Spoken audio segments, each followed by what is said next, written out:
Salam əziz dostlar, bu gün istəyirəm sizlərə çox ləzzətli bir dondurmalı bahar keki bişirəm.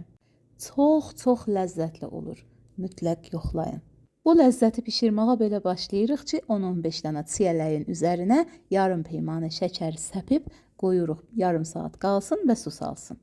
Ayrı bir qabda bir peymanə un, yarım peymanə şəkər, bir paket qabartma tozu, biraz vanil və yarım livan sütü qarışdırıb kənara alırıq.